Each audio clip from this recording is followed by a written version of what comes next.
Assalamualaikum warahmatullahi wabarakatuh. Selamat pagi, salam sejahtera bagi kita semua. Shalom, Om Swastiastu, Namo Buddhaya, salam kebajikan.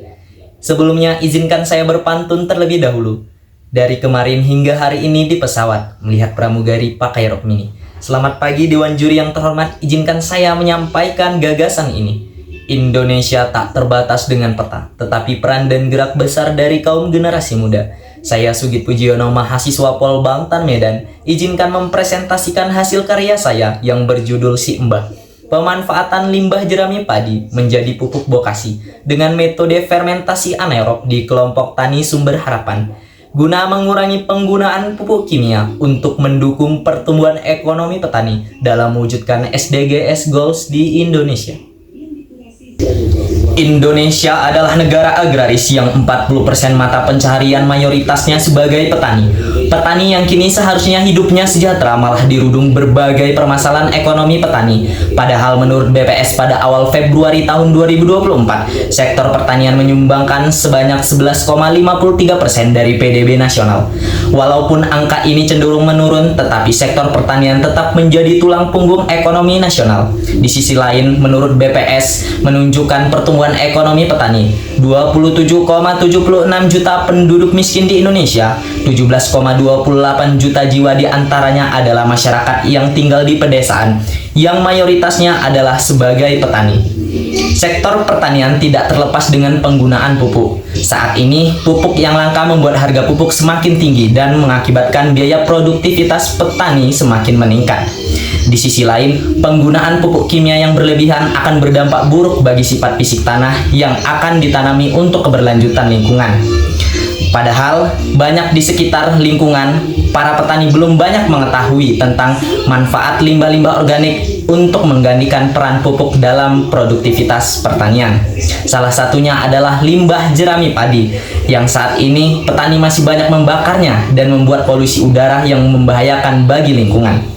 Sejalan dengan pertanian organik, pemanfaatan limbah jerami padi juga dapat mendukung SDGs Goals di Indonesia, yaitu pembangunan pertanian berkelanjutan. Berdasarkan permasalahan di atas, solusi yang dapat diberikan adalah dengan menghadirkan inovasi Si Embah.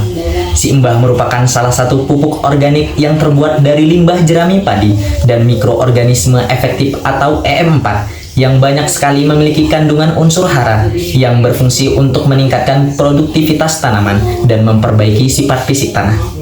Selain memiliki banyak kandungan, Si Embah juga mengefisiensikan biaya yang dikeluarkan petani dan mendukung SDGs Goals di Indonesia, yaitu pembangunan pertanian berkelanjutan.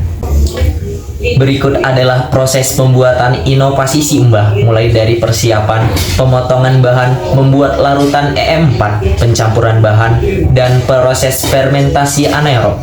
Kegiatan pelaksanaan pembuatan inovasi Si Embah dilaksanakan di kelompok tani Sumber Harapan yang berada di Desa Ciparai, Kecamatan Ciparai, Kabupaten Bandung, Provinsi Jawa Barat, pada tanggal 21 April 2024 pada pukul 10 waktu Indonesia bagian Barat sampai dengan selesai. Kandungan inovasi Si Embah ini sendiri memiliki 4 kandungan unsur hara. Yang pertama adalah C organik yang memiliki persentasi 44,71%, kemudian nitrogen total sebanyak 1,08%, kemudian fosfor sebanyak 0,17% dan kalium sebanyak 2,7%. Keempat kandungan unsur hara ini memiliki fungsi yang berbeda-beda untuk meningkatkan produktivitas tanaman dan memperbaiki sifat fisik tanah. Stakeholder dan pemerintah juga memiliki peran yang sangat penting dalam proses keberlanjutan inovasi Si Embah. Yang pertama adalah BPP sebagai pemerintah pendukung inovasi. Yang kedua adalah kios pupuk sebagai penerima inovasi Si Embah. Yang terakhir adalah penerima hasil panen dengan harga yang lebih tinggi. Dalam hal ini adalah pertanian organik. Berdasarkan data di atas, bisa kita lihat bahwa hasil analisis tanah sebelum diberikan inovasi Si Embah terlihat bahwa C organik rendah dan pH agak masam. Sedangkan hasil analisis tanah setelah diberikan inovasi Si Embah terlihat C organik mulai sedang dan pH mulai netral. Kedua unsur ini memiliki fungsi untuk meningkatkan pertumbuhan tanaman dan meningkatkan produktivitas tanaman. Di sisi lain, biaya yang dikeluarkan petani untuk membeli pupuk sebesar Rp7.300.000. Sedangkan telah hadir inovasi Simbah, petani cukup mengeluarkan uang sebesar Rp1.500.000. Hal ini sangat membantu perekonomian petani, terutama dalam penggunaan pupuk kimia ataupun pupuk organik. Yang menjadi pertanyaannya adalah kenapa harus inovasi Simbah? Yang pertama adalah murah dan mudah dibuat, kedua ramah lingkungan, ketiga mengandung unsur hara N, P, dan K. Sedangkan pupuk kimia, pupuk yang tergolong mahal dan berdampak buruk bagi sifat fisik tanah, serta bisa menjadi kelangkaan pupuk kapan saja dan di mana saja. Berdasarkan data di atas, kita bisa melihat pertumbuhan ekonomi petani kelompok Tani Sumber Harapan. Pada tahun 2023, pertumbuhan ekonomi petani tersebut sebesar 25,9%. Sedangkan setelah mengimplementasikan inovasi Simbah pada tahun 2024, pertumbuhan ekonomi petani kelompok Tani Sumber Harapan sebesar 74,1%. Hal ini tentu berdampak pada pertumbuhan ekonomi petani tersebut setelah mengimplementasikan inovasi Simbah. Bapak Ibu Dewan Juri yang terhormat, dapat disimpulkan bahwa inovasi Simbah memiliki potensi yang besar dalam meningkatkan pertumbuhan ekonomi petani dan tercapainya SDGs Goals di Indonesia.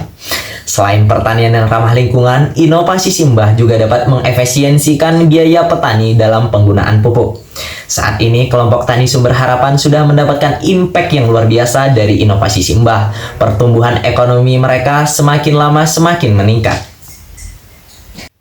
Bapak Ibu Dewan Juri yang terhormat, bisa kita lihat inilah dokumentasi hasil analisis tanah dan implementasi inovasi Simbah. Dengan tanah yang subur dan tangan yang gigih, petani membangun masa depan yang lebih cerah untuk kita semua. Saya Sugit Wijono, mahasiswa Polbangtan Medan, pamit undur diri. Assalamualaikum warahmatullahi wabarakatuh.